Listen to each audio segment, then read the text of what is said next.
said start on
All right, well, good morning. Glad you're here on 4th of July weekend. Why don't we stand up, one song, and I think you guys will know it.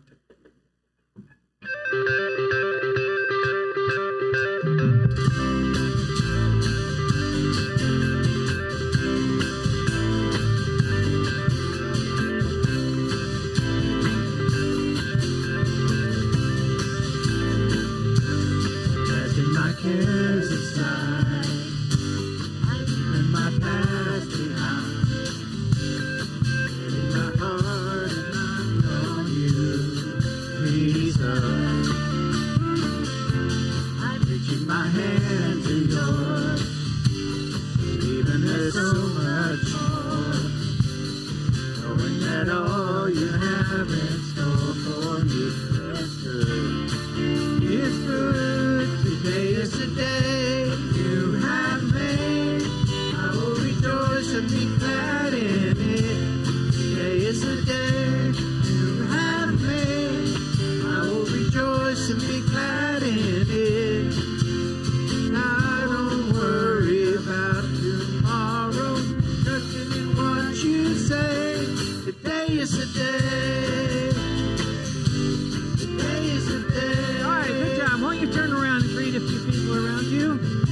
them know that you're glad they're here.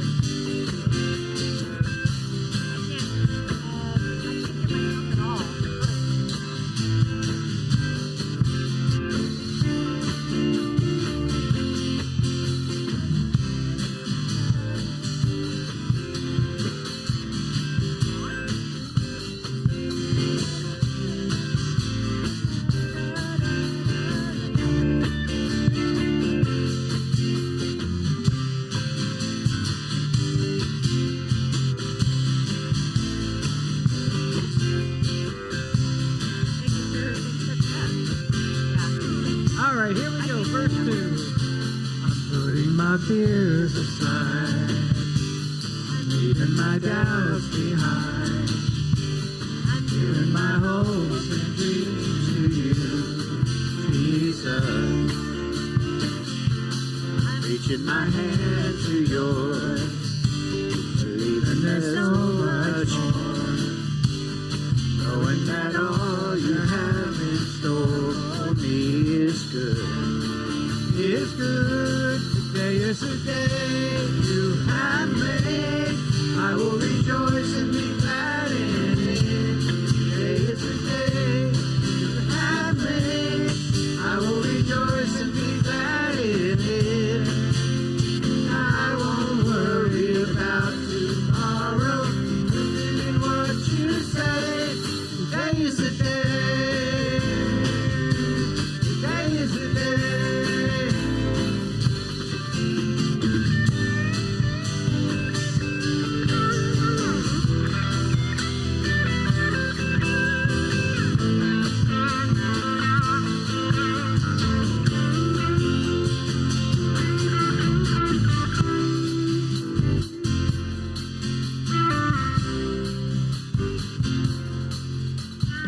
I will stand upon your truth. I will stand upon your truth. All my days I'll live for you. All my days I'll live for you. Yeah, I will stand upon your truth. I will stand upon your truth. All my days I'll live for you. All my days I'll live. Today is the day you have made. I will rejoice and be glad in it. Today is the day you have made. I will rejoice and be glad in it. I won't worry about tomorrow, giving you my fears and sorrows. Where you lead me, I will follow, trusting in what you say. Today is the day. Today is the day. Today is the day. Today is the day. All right, have a seat, everybody.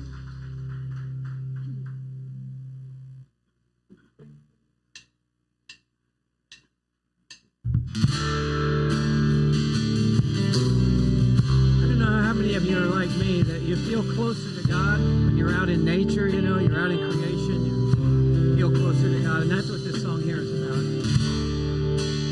Lord of all creation, water, earth, and sky. The heavens are your tabernacle. Glory to the Lord on high. God of wonders beyond our galaxy. You are holy, holy. Universe declares your majesty. You are holy.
Well, we're glad you're here today, and almost happy 246th birthday to America. Just 4 years is going to be 250 years. That should be a big celebration. Well, speaking of birthdays, we have someone here today who turned 84 yesterday. Jerry Littleaxe, right? Let's hear it for Jerry's. Here they are with the birthday cake, and then here they are with the whole family unit. So let's welcome wish Jerry a happy birthday, and glad you're here, glad you're still going. Oh.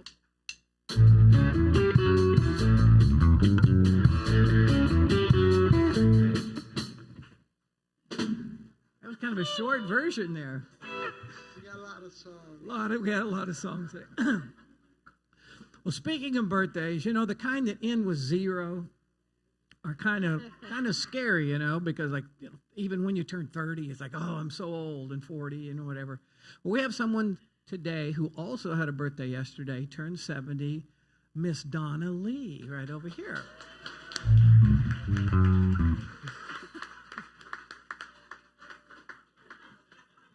We caught a picture of Donna there. Did you know that 70 years ago, the average house sold for $9,000?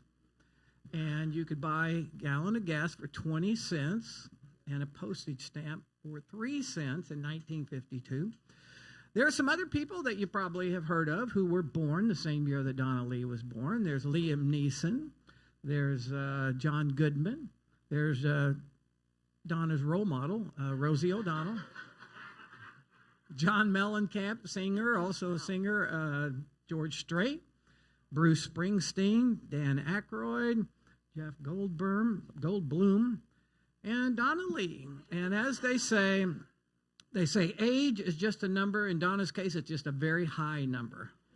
A very, very high number. But we're glad that she's here, and we have some birthday cake for both of these guys after the service. So on your way, you can cheat this time and have your birthday cake before you have your lunch.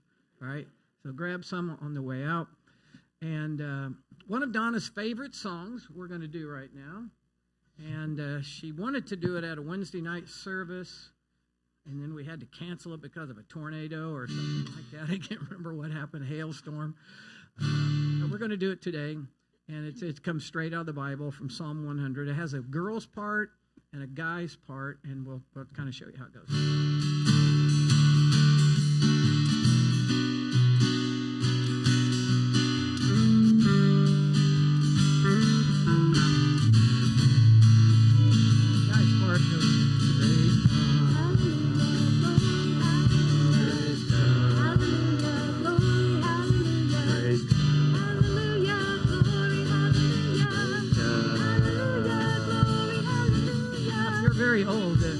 Grew up in the 50s or the 60s, you remember a lot of songs that kind of sounded like this right here.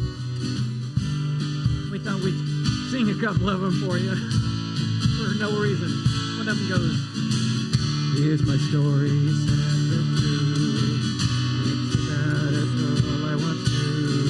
She took my life and she ran around with every single guy in town. Hey, hey, hey, hey, hey.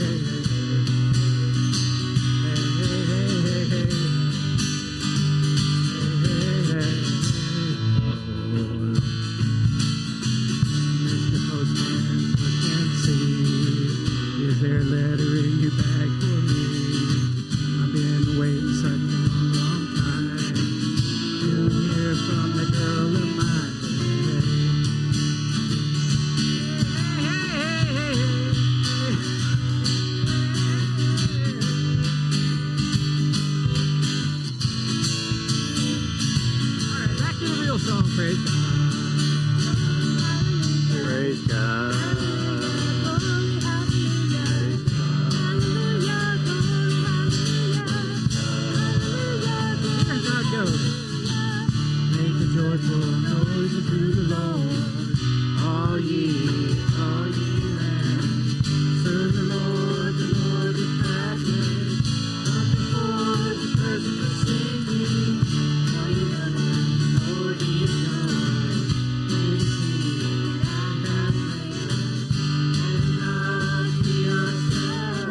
We forgot to plan how we were going to end that song there. We don't know.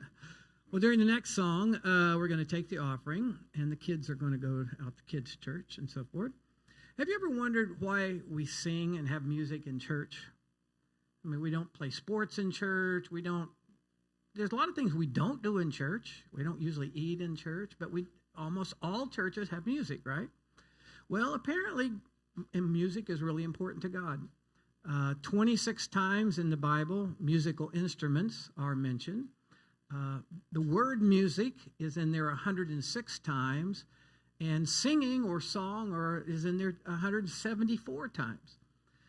Even one time when Jesus and the disciples, after the Last Supper, it said they sang a hymn together.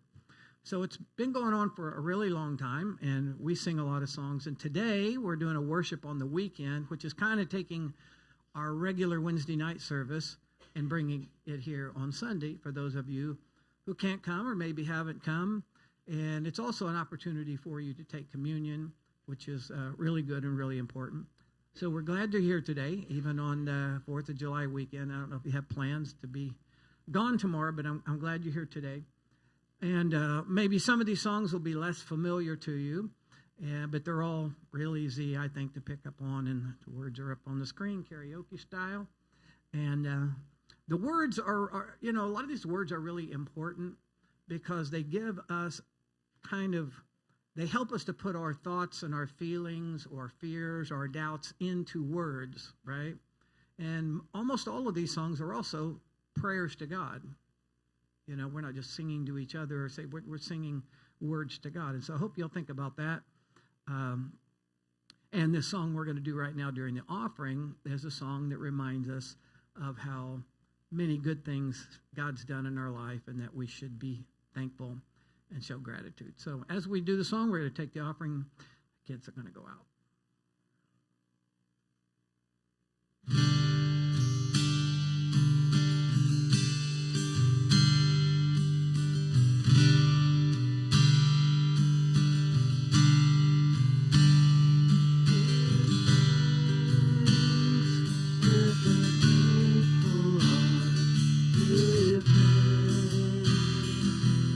The Holy One, give thanks.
We're going to do a little prayer time together here today as a church family. And the next song we're going to do comes from 1 Peter 5:7. Here's a couple of translations or versions of it on the screen here.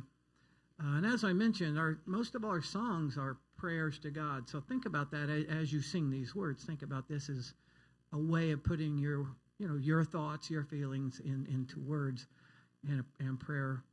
And I hope what you'll do during this song, it says, I cast all my cares on God because I know that I'm important to him. I matter to him.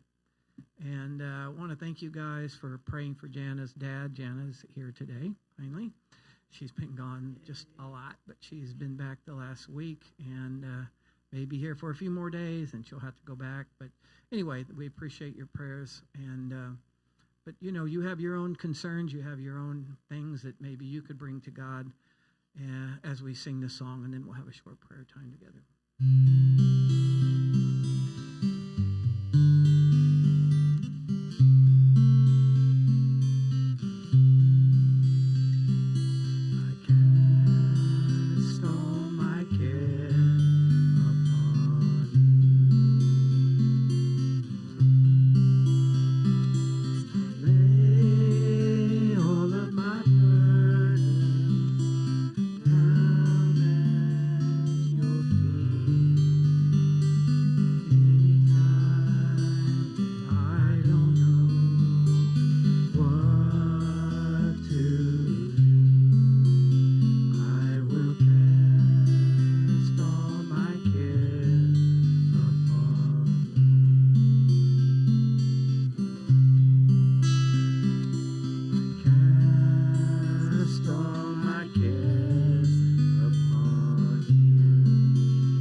A situation in your life right now where you don't know what to do.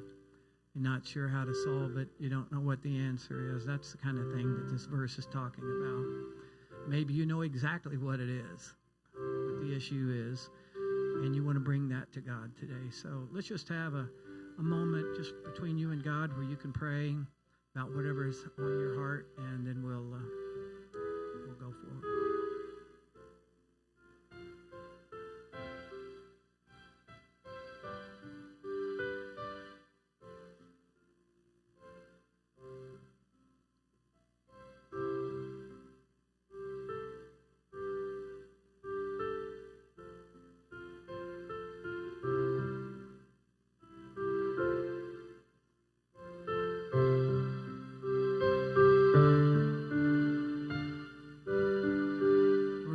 That we can come to you knowing that you know what's happening in our lives. You care about what's happening in our lives. And you have the power to do something about the issues in our lives. So, Lord, we come to you in humility, acknowledging that we can't fix everything, and trying to trust you. Trust you when there's uncertainty in our lives. Trust you when there's fear in our lives. Trust you when there's conflict and adversity in our lives. So Lord, we want to cast our cares before you and say we can't carry them anymore. They're too heavy. And ask for your help. In Jesus' name we pray.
That one, whichever one you want. That's not what I meant. But, Buddy was not feeling good last week at all. I don't know if you could tell. But he gutted it out. He's in better health today, feeling good. So it is always great to see. Whoop. On the other hand, did you enjoy your trip? Get it? Okay. Oh, too hard. Well, we're in a series on weird things Jesus said, and it kind of reminds me of the many weird sayings that we have in our language and that we use in everyday life. Like we talk about being over the moon and under the weather. We talk about beating around the bush and barking up the wrong tree. When you get the wrong end of the stick, you're just going to have to bite the bullet. And when it's going to cost you an arm and a leg, there's no use crying over spilt milk. We just have all of these little phrases that we use. In fact, I have a quiz for you. And you can turn to someone sitting nearby you, and each of you give the answer that you think is correct and see how many you get right, all right? What does the phrase, cat got your tongue, what does that mean? Turn to somebody and see what you guys think. All right, who thinks they have it? Brian? Yeah, you had a loss for words. All right, how about piece of cake? That's a piece of cake. What does that mean?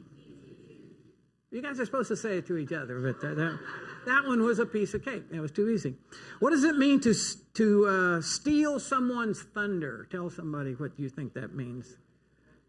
Steal someone's thunder. Isn't that what happened when we got the franchise from Seattle and brought it here? We stole someone's thunder? No.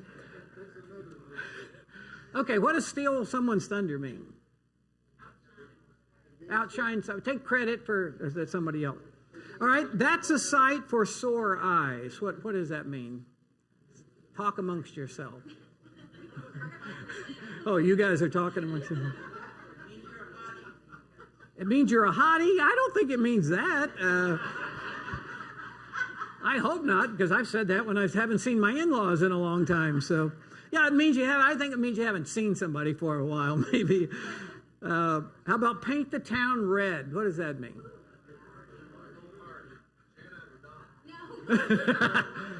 It means it's an OU football weekend. Okay, go out and have a good time. How about bury the hatchet? What do you think that means? Talk to each other, not each other. All right, what does that mean? Oh, yeah, but now when I say, what does it mean? Forgive, to settle your differences and live in harmony. How about someone showed their true colors? You know what that means, right? Frank, Kathy, what does that mean? There you go. They showed their true self. And then finally, well, it's better than a poke in the eye with a sharp stick. What does that mean? If that's better than a poke in the eye with a sharp stick. It means things could be worse. That's what that would mean. Well, so far in our series, we've talked about some kind of weird things that Jesus said, like don't cast your pearls before swine. When he said, don't worry about your life, like that's easy to do. Last week was, if you give, you'll get. In coming weeks, we're going to talk about poke your eye out and throw it away, he told people. He said, let the dead bury their dead. Be wise as serpents and gentle as dove. But today, our verse comes from John 6:54, where Jesus told his followers that they were supposed to eat his flesh and drink his blood. Now, I don't know how many of you have heard this story, but the year was 1874, and a man named Alfred Packer was the sole survivor among 6 prospectors who had a horrible winter storm that they were caught in the San Juan Mountains of southern Colorado. And Packard later admitted that in order to survive, that he had been guilty of cannibalism. He had actually eaten the flesh of portions of his 5 friends that had all died. He was actually taken to trial, and his testimony was confusing and sometimes contradictory. He was sent to prison. And to this day, nobody knows exactly what really happened in those San Juan Mountains, more than 100 years ago. But a few years back, a special team of archaeologists and anthropologists went into those mountains and discovered what they believed to be the remains of these 5 friends of Alfred Packard. And in a nearby the nearest city, Lake City, Colorado, there are 219 residents, and they had a lot of fun with all the attention and notoriety this unusual dig was giving to their city. They began to refer to it as the Shindig. One guy set up a hot dog stand and served little hot dogs in little pine caskets. And of course, they sold lots of t-shirts with slogans such as "Gimme 5" in honor of the 5 friends. Others read, "Alfred Packard enjoyed having friends for dinner. And he was just serving his fellow man." I didn't make up these shirts. I'm just telling you what happened. All this is because of a man some 100 years ago was accused of cannibalism. Well, believe it or not, some 2,000 years ago, Christians were accused of cannibalism.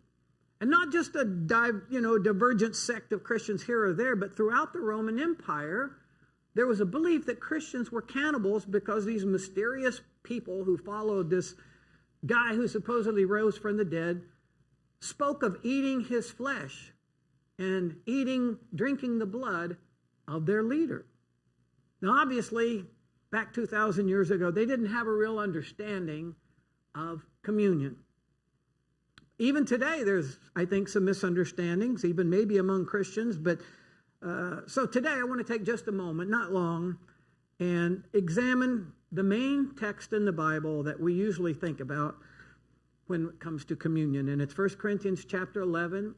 It's the Last Supper. Jesus and his disciples are gathered in the upper room. And this is just hours before Jesus' arrest and then subsequent crucifixion. And the Bible tells us that at this last dinner, Jesus took a loaf of bread, and the room must have grown quiet because the meal had already taken place. And yet Jesus took a loaf of bread, and it says he broke it. He tore it into smaller pieces, and he gave one to each of the disciples. And then he said, "My body is going to be broken for you," referring, of course, to his death on the cross. So he said, "Eat this now and do this. Do the same thing after I'm gone. Do it again and again and again in order to remember the sacrifice that I made for you."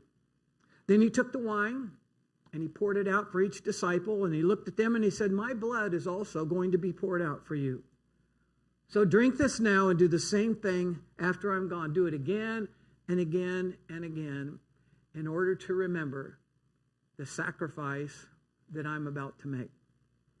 So no, this was not about cannibalism, this verse. Jesus was using symbolic language. The wine represents the blood, and the bread represents his body that was nailed to the cross. Now, around here, we don't use real wine. We have too many AA people, and that wouldn't be a good idea. Like, I was good for 25 years, and I went to church, and so it's just like grape juice.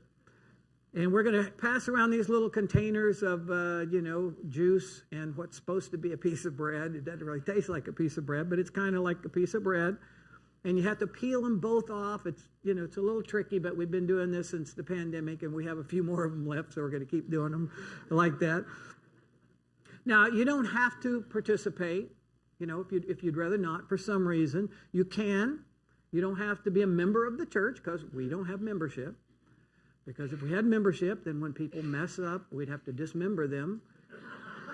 And then people would think we were cannibals or something if we dismembered people. But anyway, the purpose of communion is to give you an opportunity to stop from all of the craziness of life, all the things you're concerned about, TV, all the politics, everything that's going on, to escape from that for a moment. Block all that out and just focus on Jesus died on the cross for you to forgive every sin, to purchase your ticket into heaven someday. That's what he did. And that's what communion is about, remembering the blood that poured, from his wounds, his body hanging suffering on the cross for you and me as the sacrificial lamb to pay the price for guilty sinners like us. So that's what we're going to take a moment to do. And they're going to pass the things around. You guys can have a moment to reflect and pray, and then we'll sing a couple more songs before we go. So just use this time to reflect, to remember the impact that act of him dying on the cross has had on your life now and will for all eternity.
we did today is what we do at our Wednesday night services. So if you feel like something like that would be beneficial to you in the middle of a week, we do it once a month, first Wednesday of each month.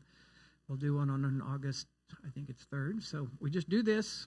And to me, it's like the spiritual highlight of my month.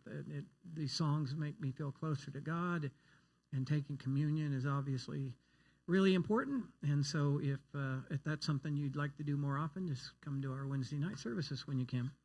Remember on your way out today that we have birthday cake out there for Jerry and Donna. So grab some, eat it now, take it with you, eat it later. Whatever you want to do, but wish them a happy birthday. We're going to do one more song, and it may not be as familiar to a lot of you, but it's a good song to end this service with, and you'll be able to pick up on it, I think.